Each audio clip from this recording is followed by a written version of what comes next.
Alright, welcome everyone to another Challenger Misfortune analysis. And we are today not looking at MDeal, but at, wait, how do you pronounce this name? Annelyse Adair? Probably? Annelyse? Probably some pun I don't get, anything. And this guy is fully embracing the bot lane craziness, because he is, first of all, he's starting Doran's Ring, and he is an Emax Misfortune with Arcane Comet. The rune setup is Arcane Comet, Manaflow band, Absolute Focus, Scorch, with Taste of Blood, not Cheap Shot, Taste of Blood, and Ultimate Hunter. So I'm very curious how this plays out. And by the way, it's he's currently, I think, Masters tier. And he's not an MF1 trick, he's just casually playing MF, but he's very good. And in this Challenger analysis, I think, to get a broader spectrum, a more variety of players, I think every player who has been Challenger, because you always go in and drop out of... Oh, goodness. Very, very crucial to flash there. He still might be dead, yeah. And wow, let's look at this dive again. Obviously, you're both kind of poked out against Xerath and Vel'Koz, and yeah, this is just brutal. Most brutal Camille dive I've ever seen. Holy moly. Yeah, but to get more player diversity and have a look at more... Ah, damn, my words. Oh, and he's going teleport. Yeah, I totally forgot. He's not going heal, he's going teleport, which I'm not a fan of, but apparently most people do in today's times. Yeah, but I want more player diversity, so every player who has been Challenger in the last couple of patches is fair game, in my opinion, for this series. Because dropping out of Challenger, climbing back into Challenger, it's kind of a common thing to happen, because you obviously, except for if you're the best of the best, you will never stay Challenger at all times. And yeah, he's currently Masters. He finished Challenger last season. I think this is appropriate. I didn't, damn, need to rearrange those. Right, he has bought a longsword when he died, and a refillable. Yeah, he's obviously going for a lethality build, and right now he has 1 point in each ability. Get a Q bounce. Dodge that. Yeah, Misfortune, obviously. Maybe this is even... Oh, goodness, I was about to point out that Misfortune has kind of a good matchup here, because she can use her strut to dodge all the skill shots these two guys are throwing out. And right as I'm about to say it, he gets caught and dies. But luckily, with a revenge kill, and the Xerath falls too, so it's not too bad. And he picked up another longsword and a control ward. I like a lot. Camille again. And Zyra is super dead. Oh no, she... Wow. Wow, these players are so good, holy crap. I want to be as good as them. Why can't I be that good? Alright, enough with my self-deprecation. Zyra survived because she did an amazing job landing her root and flashing away. But now it's 1v2 bot lane, which you obviously do not want, especially in a poke matchup like this. You will get poked out by all these skill shots. Taking a lot of damage there. Right, hitting them with a Comet. Actually, I think Emax with Arcane Comet fits this meta so well, because it's basically all about early pressure, and especially in bot lane where all kind of crazy stuff is going on. And you just get free poke with E and with Comet and Scorch and Cheap Shot, which this Misfortune didn't take, but well, I would take Cheap Shot, but at the same time, who am I to criticize these players? Yeah, but Misfortune is actually not looking too strong in lane here, already having 2 deaths, only 1 assist, no kills. Zyra looking for something cheesy, but she's spotted by this minion, by the way.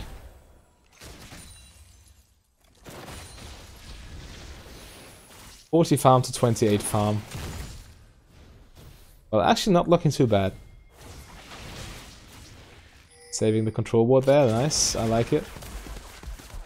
All this damage. And the Seraph can't do anything about it.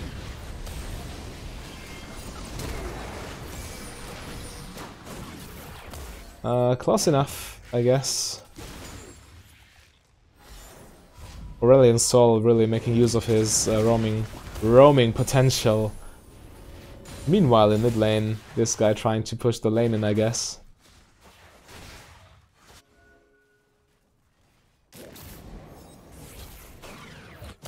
That hurts. Luckily, the Vel'Koz is not 6 yet, so his burst damage is not off the charts already. Getting lethality, getting boots for better dodging, refilling the refillable potion. They're caught up in farm though. And it's kind of awkward, the back timings. They're always kind of desynchronized. And in the times when they are alone on the lane, they take a lot of poke damage. Because you really cannot retaliate when your teammate is not there. Alright, now they should be good to go though. They're both high HP. Okay, now they're not anymore. Wow, this is such a tough lane to play against. I'm not quite sure about the Doran's ring start. Doran's shield might have been better. And as soon as you stack your Manaflow band fully, you don't have mana problems anyway.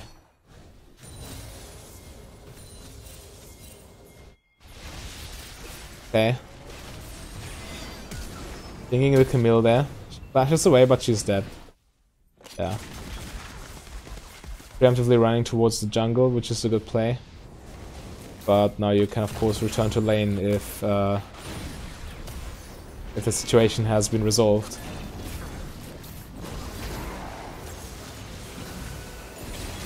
Damn, it's way too much damage.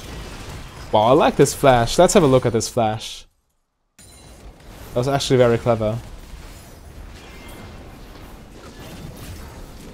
But the Aurelion Soul trying to deal as much damage as possible while still landing his skill shots. And aggressively flashing towards the Vel'Koz there makes it really hard for him to angle his ulti to hit the Misfortune. And of course you're closer to your targets and can kill them more easily. Yeah, most players would have been flashing away there out of fear, but just flashing in also prevents the damage and positions yourself way more aggressively. Yeah, that was very strong.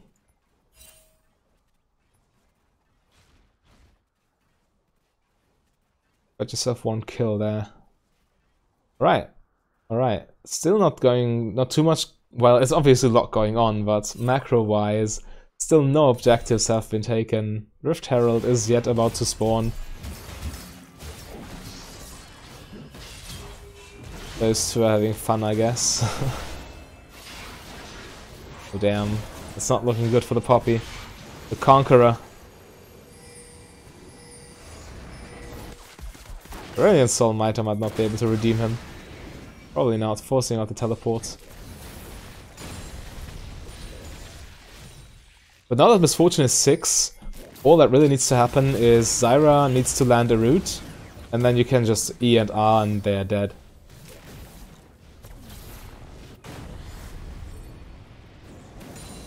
But before that, you must get close enough to them that your root is actually... that you're actually in range to land the root. It's obviously very hard to do, because those two have very long range. Oh, almost. I like the attempt.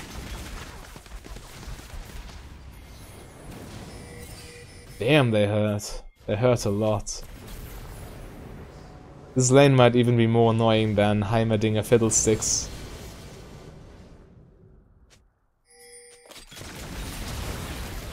Oh damn. The instant flash. It's not enough though. Okay, let's break this down.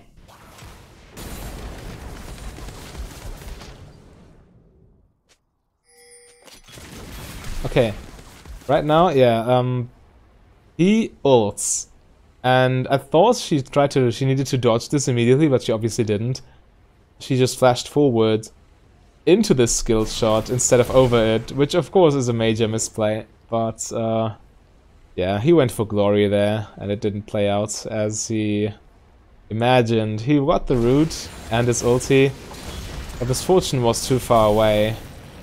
And yeah, obviously, you don't survive that. Unlucky. Unlucky, but it's always nice to see how the challenger Misfortune plays with a deficit.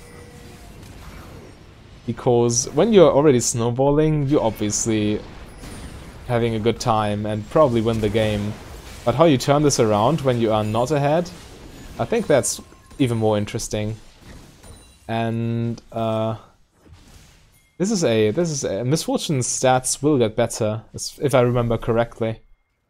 He will be popping off. Merc Treads, yeah, like this. Merc Treads is first of all magic resist, but well, maybe the magic resist is even the more important part, because you can dodge Xerath's stun, and well, Tenacity, the way Tenacity works, it does not help against knockups, and this guy here has a knockup, this guy has a knockup, so it only really helps against the Swain and Xerath and Camille CC. Well, they have a lot of CC, now that I think about it. Yeah, but Merc Treads primarily for the magic resist, I would guess. This guy's dead. Misfortune's probably dead too. Or is she? Vel'Koz doesn't have anything left. Nice. Yeah, Zyra will be able to take him out. Wow, that was close. Maybe the clutch, what's its name? The rune that he... Taste of Blood. The clutch Taste of Blood. That's probably it, right? Ah, that must be it. Yeah, but I can understand. Against a poke-heavy lane like this, Taste of Blood is definitely increasing your survivability. And you need your survivability in a lane like this. Cannot dodge all those skill shots, you know. Can they take out the turret? They probably can. Oh no, the Xerath is already back. So they cannot. Unlucky. It's at 500 HP. No, they are both kind of low.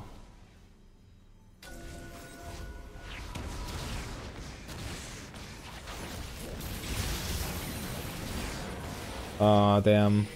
Yeah, that was a greedy back there. Very greedy back.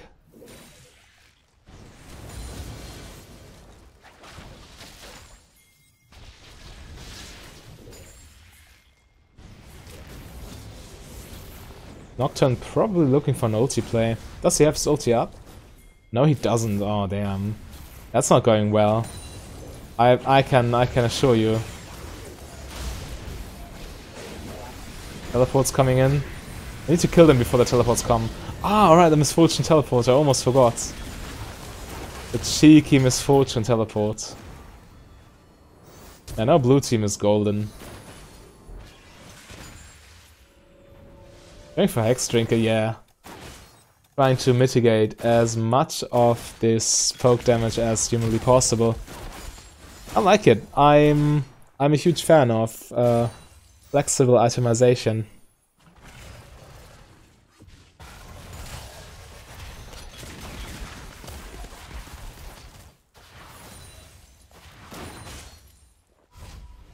With the next wave, the Swain is so low that with the next wave you probably can take this tower. Oh goodness, that was cheeky.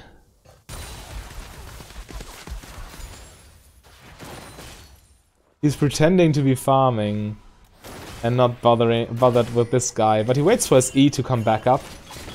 And with the 65% slow from his E, there's no way the Swain is going to get out.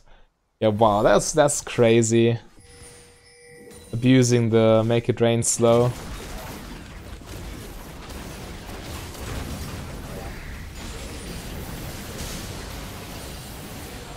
Killing the Misfortune through her Hex Drinker Merc Treads combo. Doesn't help, does it? It doesn't even matter. Well, that was unlucky, but the play, the make it rain into the ulti was so great. And his body language was the most impressive part. He just positioned himself casually as to... He even fooled me. I thought he was about to just clear this wave ASAP and then take this turret. But he was actually just waiting for his E to come back up. And the Swain didn't see it coming at all.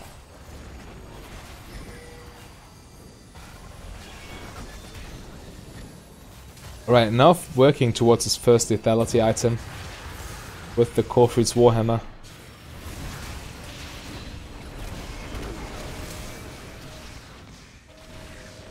Nice dodges.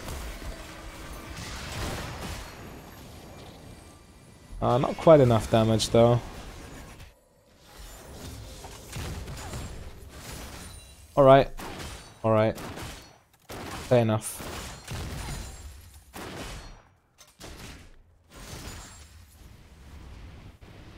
His ulti is back up very soon.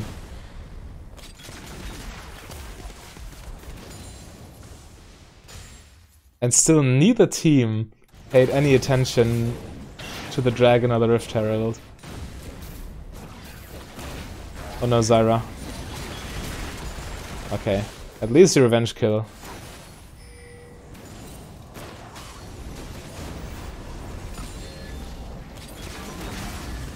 That's not going to end well, is it?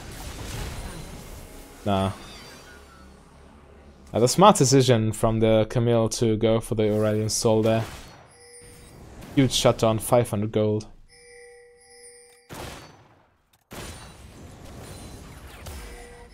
Yikes, getting poked out like this. I would have bought a Vamp Scepter probably to mitigate the poke damage. Because Miss Fortune is basically the point right now where she has to go back. If she doesn't want to die, that is. Now she is going back, so there's that. Alright, top lane. The Aatrox's going into his passive thing there.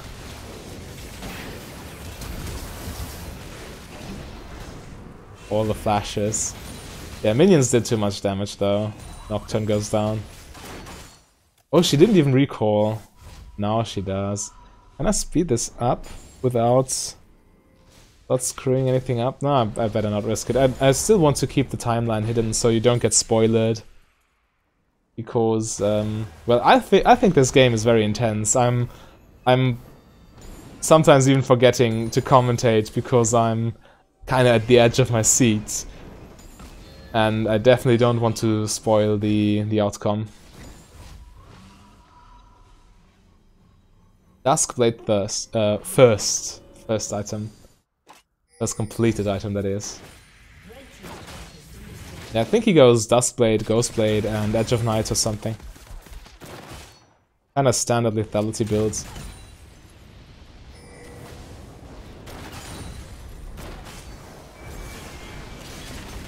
Alright, nice. Yeah, that's a kill.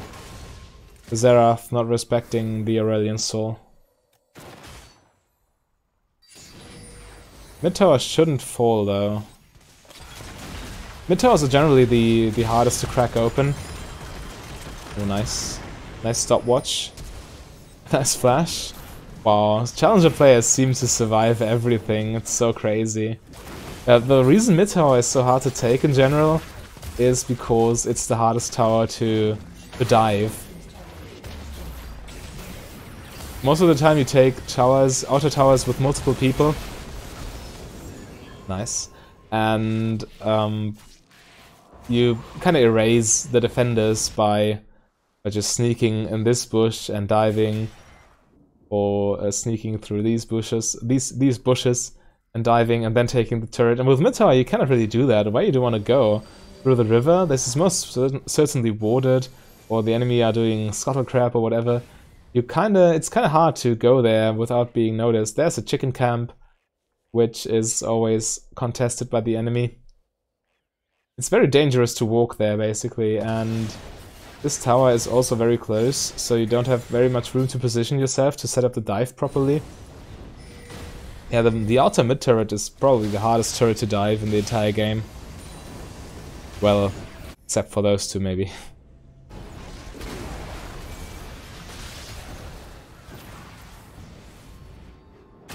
Okay, Misfortune back in the fray. Working towards the edge of night. Yeah, this build is putting a lot of emphasis on the ulti. Ultimate Hunter and going for Edge of Night, even instead of Yomu's Ghostblade. Yeah, she wants the passive. And she's dead. Very wise decision not to try to run or something, but to dish out as much damage as you can with the ulti. Because by the time you respawn with Ultimate Hunter and your cooldown reduction, your ult is probably going to be almost back up, or even, yeah, outright back up when you get back into the action. Camille's not accomplishing too much. None of them took Rift Herald. None of them cared about this Ocean Drake, which in my opinion is just a piece of evidence showing how worthless Ocean Drakes really are. They're just held while sieging they can be nice, and in lane they're also very nice, but apart from that they're not accomplishing much.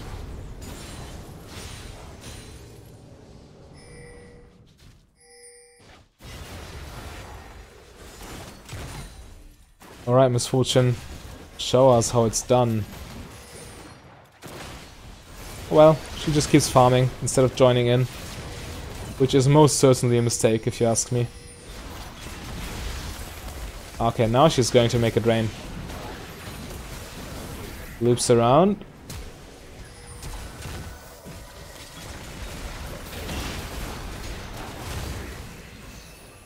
Okay, yeah, she didn't find a good ulti there and even got rooted and pulled by the Swain, which obviously makes it impossible to ult. Well, while rooted you can ult, but not while being pulled or displaced, since it's a channel ability. Finally Nocturne taking this dragon. Wow, that was one huge Aurelion Sol Q. Or is it the Q? I don't know. I've never in my life played Aurelion Sol. I actually don't know where his abilities are.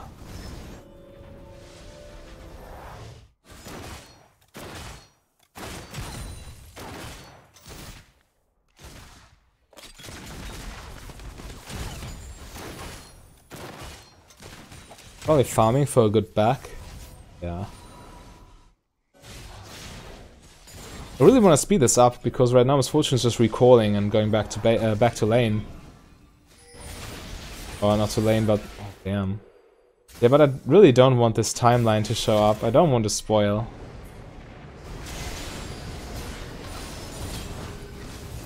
Nice, he goes down. Well, I should be retreating. Yeah, they are outnumbered. They definitely should run.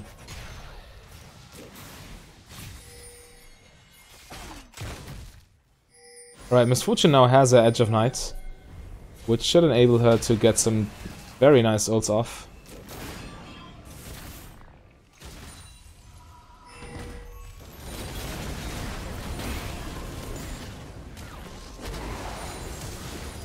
Yeah, this tower should be down.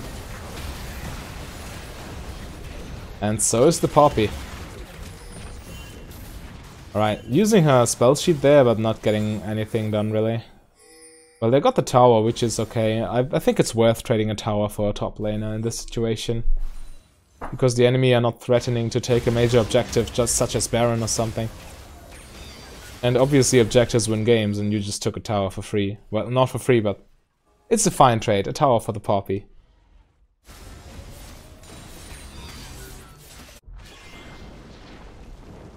Right, having bought another longsword, I would guess she is buying a Last Whisper or a Ghostblade.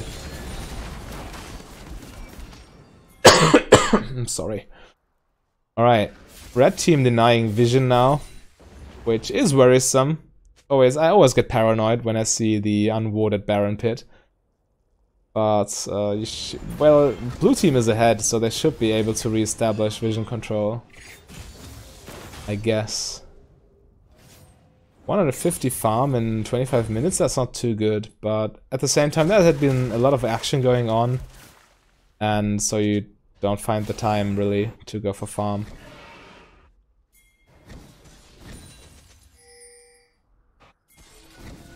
Yeah, right, this is very important that you, before starting Baron or something, de-ward and ward the entire area. Right, nice little 1-for-1. And I say nice because Camille is the jungler, obviously, and Zyra is merely the support. Obviously she's relevant, but the jungler has smite, right? So you... Wow, the poppy. So you should be using this advantage. Yeah, now you definitely go for a Baron. The enemy jungler is still dead for another half a minute. Yeah, very wise to immediately go for that. Most lower elo players would have greeted for this tower and this inhib, but these timers are ticking down. And if you take this and this, they respawn, you need to run and recall and they can counter Baron you. Alright, they're now helping the Nocturne with the Aatrox.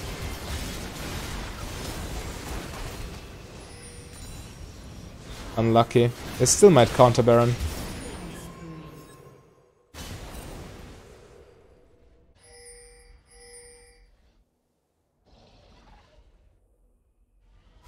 It's very risky. Now you have no jungler.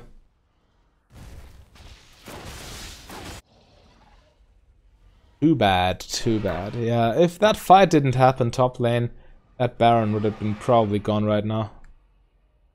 But at the same time, most players when they are here, they see the opportunity to take this and this, but what they don't take into account is the enemy's respawn timers.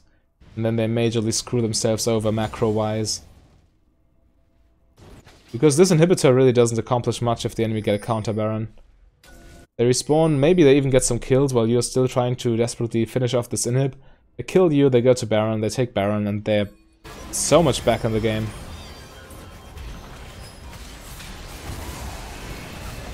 Poor little guy. The teleport's coming in though. The misfortune teleport. Another Zhonya's coming out, just make it rain, yeah.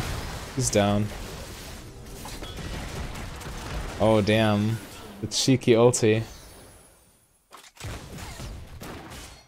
Trying to stay as safe as possible. Not wanting to face the Camille at all. Right, but now you should be going to Baron, yeah. The pings are already coming out. Enemy jungler dead, mid laner dead. Go to Baron. I want to ping it myself right now, but I obviously can't.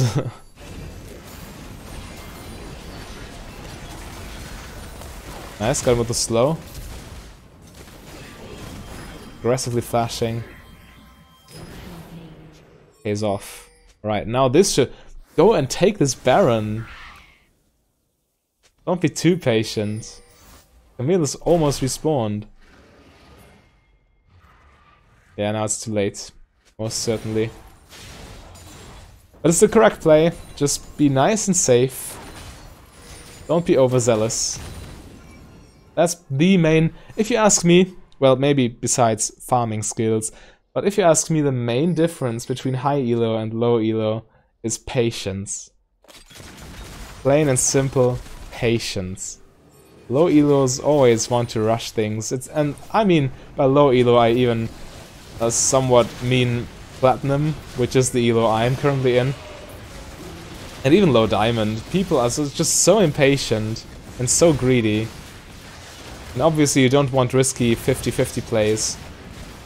And this Baron is, well, obviously the enemy have respawned right now, but you still have vision control, and you should be willing to disengage if needed, yeah.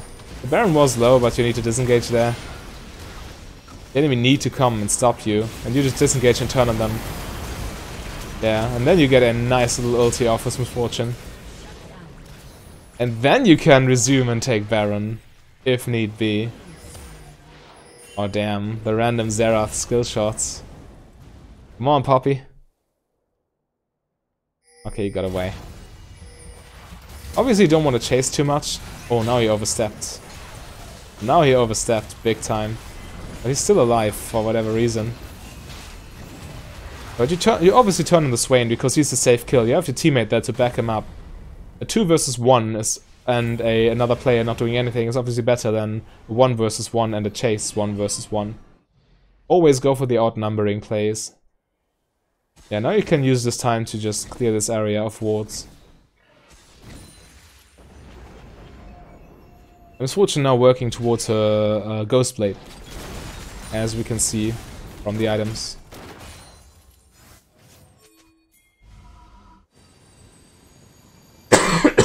And another Ocean Drake. Who cares? Right, apparently they do. And by the way, her building, not her skill order, Emax first, Qmax second, Wmax third. I'm really not a fan of Wmax third, so I think you need the attack speed, but at the same time your Qmax, your Q level 5, also very important. Because obviously, well, the damage is not so much the selling point as it is the cooldown, because the cooldown gets reduced by quite a significant amount if you max your Q. Right, Poppy just zoning them, they can safely take Baron. And the enemy team does not have vision, as you can see. They cannot challenge this at all.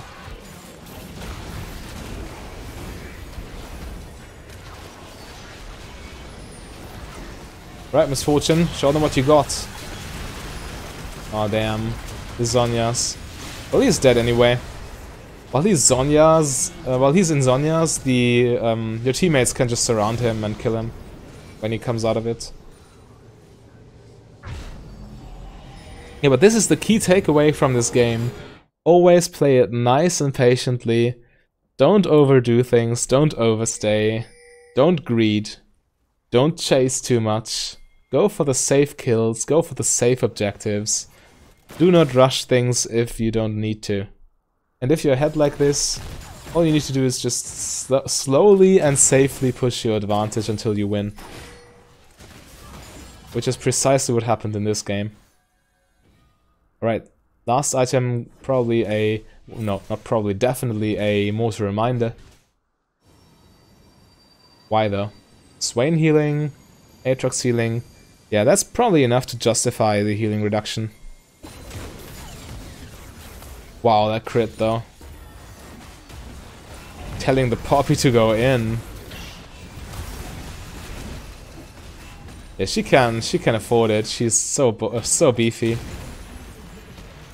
All these items.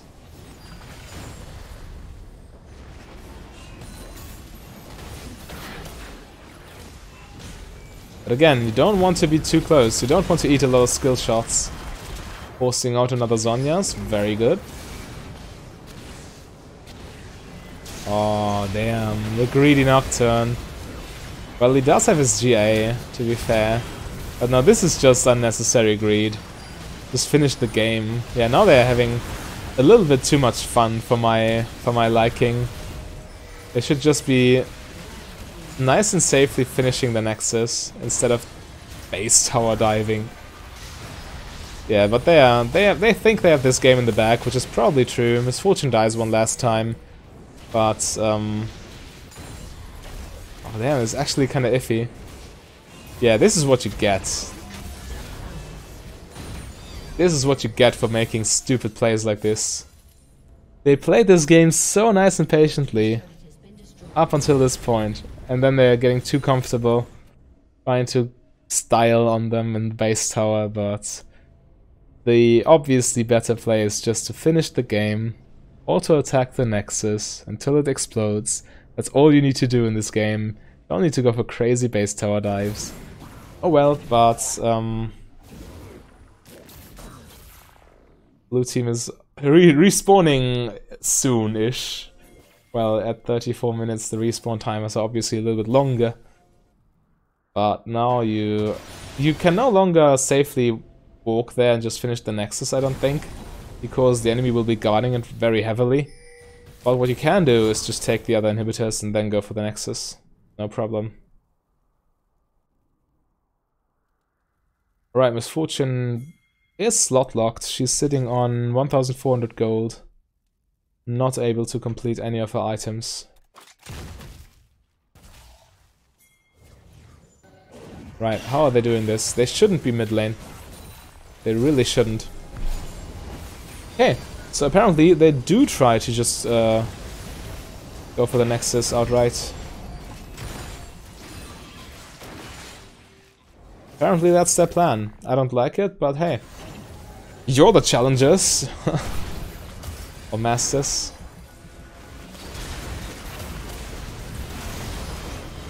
Right, Zhonya's getting forced out. Miss Fortune gets another very clean ult off. That should be game. Okay, let's look at this Miss Fortune ult.